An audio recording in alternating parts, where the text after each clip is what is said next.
Saya pernah punya santri itu orang Belanda tapi sudah masuk Islam. Dia peneliti Islam, pernah tanya gini, Pak Bahak, saya ini sudah masuk Islam, saya ini orang Barat kan, tapi saya itu nggak bisa menjawab ketika ada pertanyaan, kenapa sih orang Islam kalau perang menang, kemudian perempuan-perempuan kafir ini ditawan jadi amat, kemudian itu milik para sahabat, itu kan melanggar hak asasi manusia.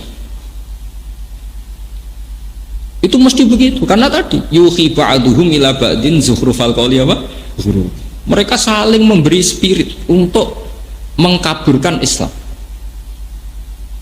Begitu juga kalau kita perang menang, itu kan alat-alat perangnya orang kafir kan kita pakai, kita sita, hartanya juga kita sita. Singkat cerita, karena dia sudah bisa bahasa Indonesia terus sering diskusi sama saya, sering ngaji saya, tak ceritain, Pak, kalau ada penjahat maling ke kamu, garong ke kamu, punya senjata api, kamu kembalikan apa kamu sita? Ya saya sita Pak. Kalau tak kembalikan jadi dipakai garong lagi. Sama, kalau alatnya orang kafir perang mbek Nabi bar dibalekno, jadi gue perang meneh dan nerima. Terus dia tanya, kalau perempuan tuh alat produksi. Kalau perempuan setelah kalah perang zaman Nabi loh ya, jangan sekarang sama terus nangkepi, enggak itu bisa ditangkap Pak Jokowi ya. Nah ini zaman Nabi, orang-orang perempuan ini kan kalau perang kalah, kalau dulu kan jadi amat, kalau amat itu nanti ya amat, nanti akadnya itu diganti oleh penunjukan pemimpin. Jadi misalnya Sri dapat Zaid, berarti itu pengganti akad, disebut napa yang di Quran misalnya apa, illa ala azwajihim aw ma malakat aymanu. Jadi dulu itu perempuan yang halal di dunia kan hanya dua, satu itu istri, dua itu amat. Amat itu tawanan perang yang ditunjuk oleh imam, itu milik kamu. Lah penunjukan imam ini pengganti apa? Akad. Sekarang kalau perempuan ini dikembalikan ke orang kafir, kemudian dikeloni orang kafir, memproduksi orang kafir apa enggak? Tapi kalau nanti yang ngumpul itu santri, nanti yang produksi umat Islam, dia akhirnya nerima. Jadi perempuan ini alat reproduksi. Nah ini namanya hujjah. Kita harus punya kemampuan hujjah untuk menjelaskan orang-orang yang mengkambing hitamkan Islam. Makanya ketika ada ulama-ulama, ini kalau baca di beberapa kitab, semua syariat yang masuk akal dalam kehidupan, pasti semua syariat itu melakukan selang-seling. Misalnya sampean sekarang saya tanya, orang kafir itu punya uang tuh lewat apa coba? Kadang lewat punya narkoba, kadang jual beli babi, jual beli anjing, pokoknya lewat riba, lewat transaksi yang haram enggak? Rata-rata lewat transaksi yang haram.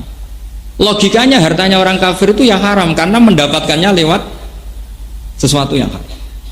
Sehingga ghanimah itu diharamkan Allah untuk nabi-nabi sebelum Rasulullah. Makanya Nabi pernah ngendikan, saya ini jadi nabi punya ciri khas. Dulu ghanimah itu haram untuk nabi-nabi sebelum saya, tapi ke era saya itu halal.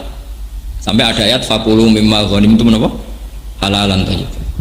Logikanya gampang begini. Meskipun sampean jangan melakukan ini, saya fatwa betul nih, jangan melakukan ini. Logikanya gampang. Logika ghanimah ini karena dulu miliknya orang kafir dari transaksi yang haram, maka logikanya haram. Dan itu dipraktekkan oleh nabi-nabi sebelum Rasulullah. Semuanya nggak mau makan ghanimah. Tapi era Nabi Muhammad boleh, bahkan harus disita sahabat. Kenapa demikian? Padahal Rasulullah ini afdalun nabiyyin, afdalul anbiya. Kenapa justru dapat kitab fakulu mimma ghanimtum napa halalan thayyib? Logikanya gampang begini, misalnya ada contoh gampang. Zaid ini misalnya tukang domino atau tukang tombok atau tukang judi.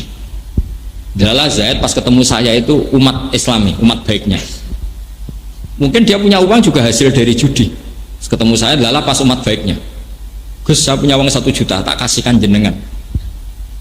Kalau saya ini zuhud waroi yang bilain min, tentu tak tolak. Semua kok mangan duit Zaid itu tukang judi, tukang domino. Harusnya saya tolak. Itu juga bagus, karena saya zuhud. Tapi ini secara ilmu itu jeblok. Jebloknya adalah kalau uang itu di tangan Zaid dipakai ubyuk meneh, dipakai judi lagi. Kalau dia main perempuan mungkin dipakai beli perempuan lagi. Tapi kalau saya terima, berarti saya memperkecil atau menyita uang yang bisa dipakai dia maksiat, tak sita supaya gak dipakai maksiat. Kalau sampean jadi kiai, menerima apa menolak? Ya kalau makanya saya bilang kalau menerima sampean kiai lama-lama pasti jatuh. Kiai kok gelem disalami template tukang apa? Judi. Tapi kalau sampean tolak dan terus ya ngomong gini sama teman-temannya, mau tak kena kiai ra gelem, oh tak nggo judi meneh. Piye-piye digo judi meneh mergo sampean tolak. Coba kalau uang itu dalam penguasaan Anda. Mungkin gue mana kipan kan gitu. Ini masalah-masalah yang sudah jelimet menurut fikih, makanya disebut fakulu mimma ghanimtum halalan thayyiban. Itu setidaknya kalau hartanya orang kafir disita itu tidak dipakai alat kekafiran. Ini pun harus kita pelajari sehingga kita tahu duduk perkaranya. Kenapa sih ghanimah itu halal? Padahal min amwalil kufar yang notabene dari cara-cara yang pokoknya saya mohon sekali ya di sini ada kiai jenengan wonten Pak Mustamir, terus di Sarang banyak orang alim, di Kudus juga banyak, di mana-mana banyak. Saya mohon sekali kesempatan itu digunakan. Kalau kamu mencintai Quran, saya yakin sudah mewakafkan waktu untuk ngapalkan, untuk belajar tajwid, belajar macam-macam.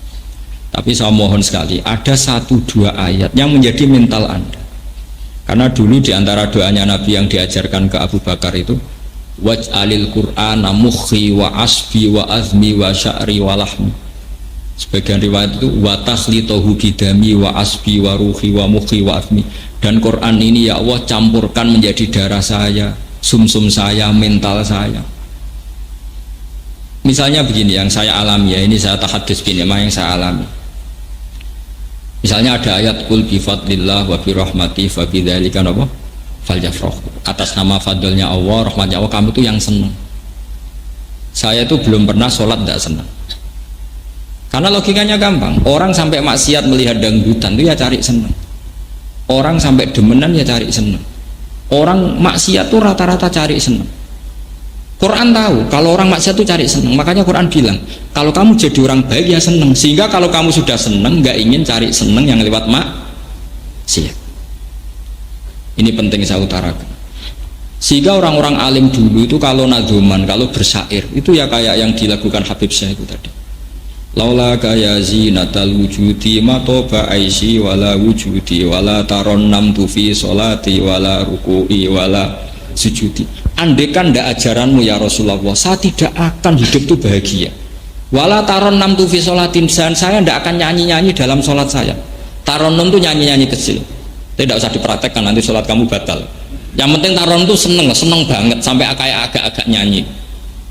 Wala ruku itu kalau sholat tuh seneng sekali. Caranya seneng gimana? Dilatih. Lah pelatihan ini yang diajarkan Imam Ghazali. Misalnya begini, Imam Ghazali kalau ngelatih itu sederhana sekali. Kalau kamu punya masalah banyak, utang banyak, nggak ada orang yang percaya, semua ada masalah. Datang saja kamu ke kuburan. Ini kata Imam Ghazali dalam kitab Ihya. Terus kamu bilang gini, ya Allah, semua yang mati ini itu ingin kembali ke dunia hanya karena ingin sujud kepadamu ya Allah. Semua ingin kembali ke dunia karena ingin melafadzkan la ilaha illallah Muhammadur Rasulullah, dan saya masih di dunia.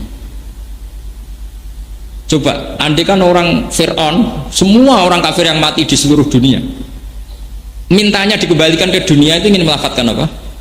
La ilaha illallah Muhammadur Rasulullah, dan kita masih di dunia.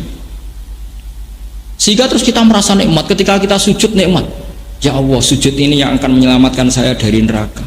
Sujud ini ya Allah kenangan terbaik saya saat saya nanti di akhirat. Lalu akhirnya sempurna. Alhamdulillah Gusti, ketika orang lain nikmati maksiat, saya nikmati sujud ini.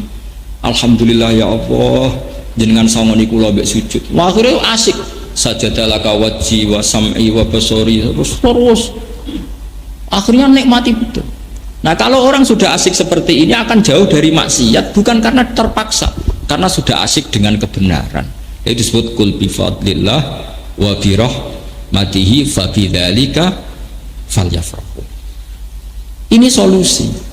Nah yang saya inginkan di sini adalah kamu punya kebenaran itu kebenaran yang solutif. Makanya saya mohon sekali teman-teman muslim yang politik isniyati ada syaukatus soleh ala zalim. Barokahnya ada partai-partai Islam, banyak umat Islam yang ngatur perda. ono Satpol PP bedaki lonte, bedaki penyakit masyarakat. Coba kalau yang mimpin mereka sesuai sing soleh sing dibedaki, kayak Islam di Thailand yang Jumatan dibedaki, yang di Rohingya itu Myanmar itu. Barokahnya kiai-kiai politik, alhamdulillah. Meskipun sampai tidak harus ikut politik, ngerti logikanya.